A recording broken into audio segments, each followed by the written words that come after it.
Men tushimda payg'ambar sallallohu alayhi vasallam ko'rdim. Menga Madinani hargiz taslim qilmaslik buyurdi.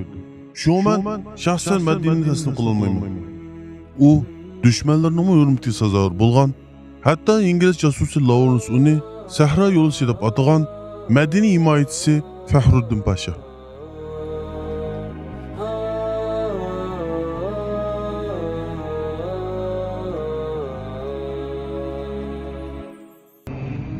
Birinchi Dünya urushi mezgilida Osmoniy xilofati har qaysi frontlarda urush oldi deydi.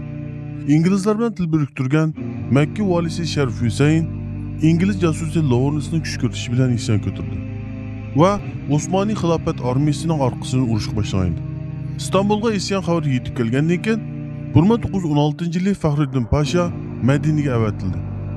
Faxruddin Pasha himoya qilib turgan Madina sirtida barliq shaharlar isyonchilar va inglizlarning qo'liga o'tgan edi. Bu vaqtda Misr Falastin frontidagi urush davom qilayotgan bo'lib, Faxruddin Pashaga yordamga askar avatilmadi. Faxruddin Pasha 2 yil 7 oy ingliz va isyonchilarga qarshi tog'dak turib berdi. Xoin Sharif Husayn va inglizlarning Madinaga besim ochgan vaqtda Jamol Pasha agar xohlasang tajribali kirman uchiqchilardan yordam olayli degan so'ziga Madinani faqat musulmon askarlar bilan qo'g'daymiz deb javob berdi. Havo 50 gradusdan issiq, qiyin cho'l sharoitida turli kasalliklar keyin-keyin keldi. İngiliz josusi Lawrence suv manbalarini, quduqlarni zaharlab, askarlarni suvsiz qo'ydi.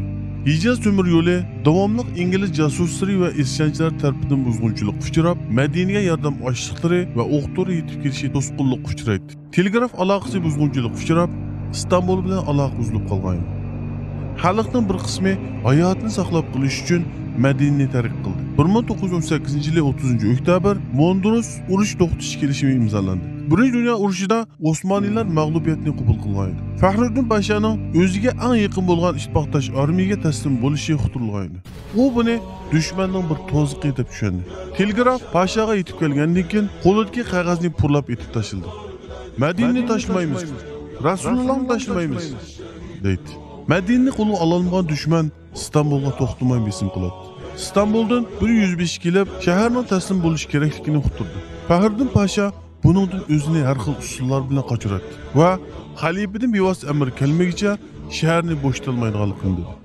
Bir vaqtlar xoin Ittihod va Taraqqiyot partiyasining yaltiroq shuarlariga aldangan bu qo'mondan amdilikda ularning haqiqiy yuzini ko'rishga boshlagan.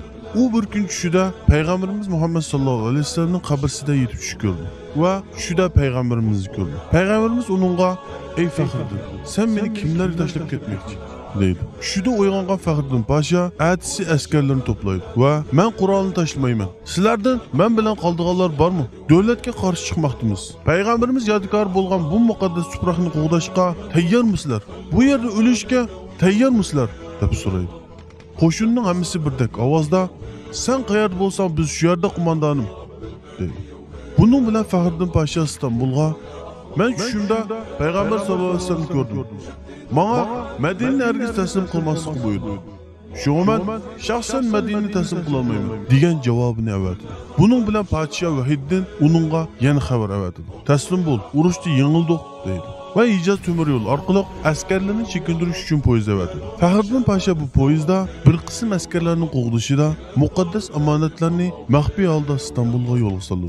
Bugun Istanbul muzeylaridagi muqaddas omonatlarning 70% Faxruddin Pashaning harakati natijasida inglizlarning o'g'irlab ketishdan saqlanib qoldi. Lekin bu poyezd oxirgi qitim Madinadan Istanbulga qaytgan poyezd bo'lib qoldi. Inglizlar Hijaz temir yo'lini portlatishi bilan Madinaning tashqi dunyo bilan aloqasi uzildi. Ocharchilik yuz berganda askarlar bilan yangi choralarni tepib chiqib jihodini davom qildi. Qo'rmi sho'rpilar ichdi.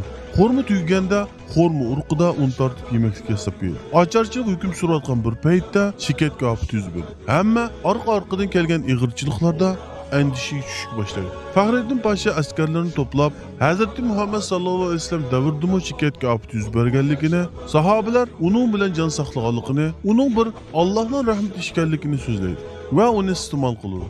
Buning bilan krizisni fursatga aylantirdi. Bir tarafdan Sharif Husayn, bir tarafdan inglizlar Madinani darhol taslim qilish uchun har narsani qilayotgan bo'lsa-mu, askarlarning ko'pchiligining kasallanishi, o'q-to'ra yemak-ichmak va dor-darmak zapasining tugishi qarmay, Faxriddin Pasha qarshiligini davom qildi.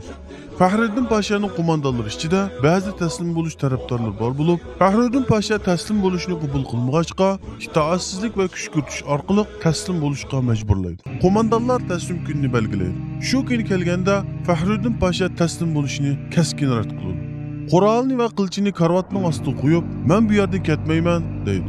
Kecha bo'lganda ofitserlar bir to'zoq qurib, uning qurolini olib oldi. Attiganda kelgan ofitserlar Faxriddin Pashani mo'rsini ko'tarib, xuddi murosim bo'lgandek ko'rsatib, zo'rlab masjiddan ilib chiqdi. Madinani amdi taslim qilinganligini tushungan Faxriddin Pasha, "Hech nomus qilmamsizlar, hech pushaymon qilmamsizlar" deb faryod chekdi. Shu vaqtda u askarlardan bir qancha minut vaqt berishni va belgilki qilishni egasiga topshirib kelishni aytdi. Va Payg'ambarimiz Muhammad sallallohu alayhi vasallamning qabrisiga kirdi va shundoq dedi: "Sen shoysan ey Allohning rasuli. Oxirgi askarimni, oxirgi o'qimni, qo'limdagi oxirgi kuchimni tugatgan qadar seni va tuproqlaringni himoya qildim. Ammo hamma narsa tugadi. Ey Allohning rasuli, oxiratda sen mening guvohchimsan. Meni sen qo'g'daysan" dedi. Va beldagi qilishni chiqarib, payg'ambarimizning qabrisining oyoq tarafiga qo'ydi. Mondrus urush to'xtatish kelishimi bo'lib 70 kundan keyin Faxriddin Pasha o'z odamlari tarafidan inglizlarga majburiy tutib berildi.